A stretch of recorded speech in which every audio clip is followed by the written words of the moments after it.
Hello, BigK here again for another producing tutorial with Garageband.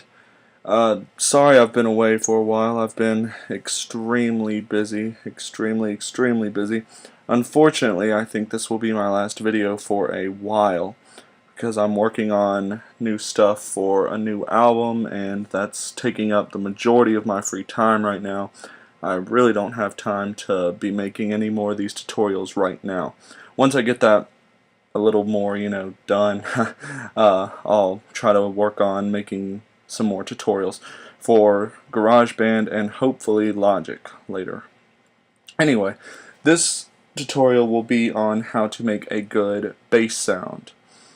And really, to make anything sound good, it's a little bit easier than it might seem.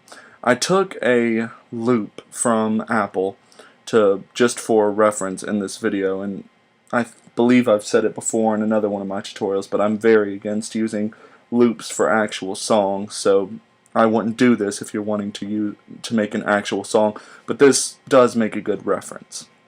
Anyway, this is what they have. I messed around with it a bit, but this is what they have for the most part.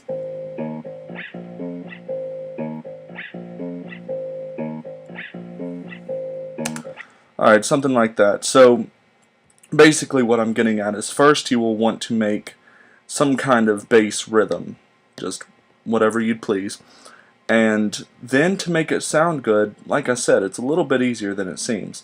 Your biggest thing that will help make it sound more bassy and more, booming, or if you'd like it less booming, is your EQ. I've done a tutorial on EQ. If you need reference to that, then look for my EQ tutorial.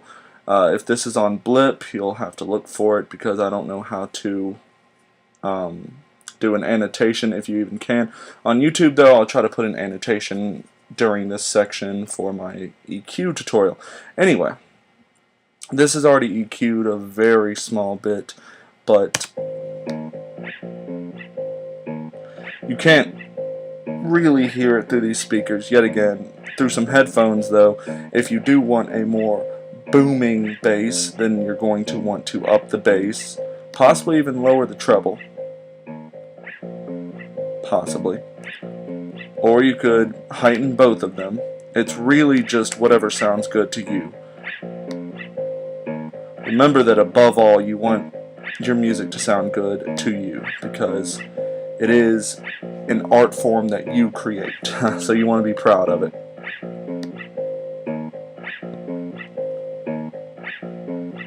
So visual EQ, well, not visual EQ, any EQ in particular, visual for this, but EQing is very important to making any of the virtual instruments sound good. Any of them, doesn't matter, bass, drums, synthesizer, guitar, anything. And then you can mess around with this. I'm not sure if this is how all the bass instruments look in GarageBand or not. If so, then this is very simple. But you can mess around with this for a little bit. You can mess with the cutoff a little bit, and the release, basically telling it how fast or slow it should release the note.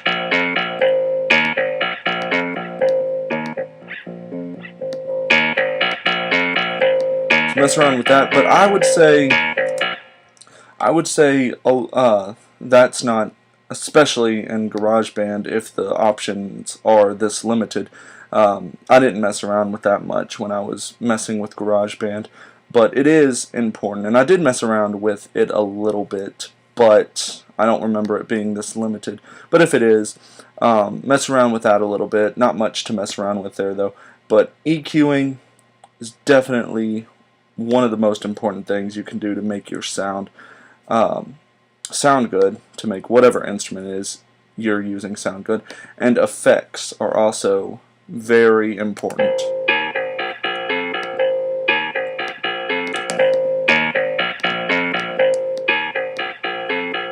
A little bit of chorus, maybe some automatic filter. Yeah. Yeah, I'm joking. But automatic filter, you could use that. I wouldn't do fast pulse. You could mess around with some of the other ones. Nah, not that one. Yeah. I kind of like that. So, basically, I hate to cut it this short because you would think to make something sound really good you would need to do more, but honestly it all goes to EQing, effects, and messing around with the instrument a little bit. Now that isn't as easy as it sounds, because I'd say probably the hardest thing to do is come up with some kind of rhythm, or lead or whatever that you're trying to mess with. That is the hardest part. Once you have that down, just adding effects, EQing, and messing with the instrument, that's pretty easy. And I can't really help you with making a good rhythm, because that's up to you as the producer to make something that you are proud of. So, yet again, once you have your rhythm down, I would say EQ it first, or mess with the instrument first. Yeah, mess with the instrument first.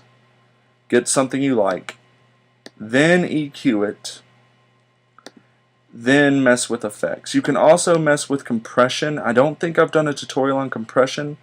If I have, then I need to do it once I come off my little tutorial hiatus, because compression is very important. But mess around with compression as well. I'm not going to, because I actually really like this sound so far. Actually, you know what? I'm not going to save it, so why not?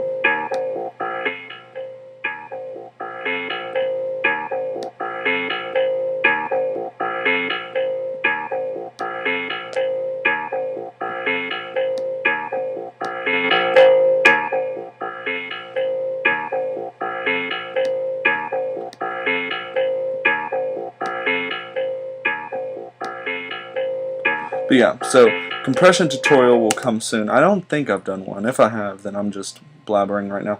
Anyway, so that is it for this tutorial. Remember to comment, like, subscribe. You can give me what you'd like to see for the next set of tutorials. If there's some question you have, you can ask it. Make sure to also look for my album on iTunes. It should be there if you just type in BigK, all one word, and you should see my logo. It should be the first album. But if not, it's fine too. Anyway, have a good day.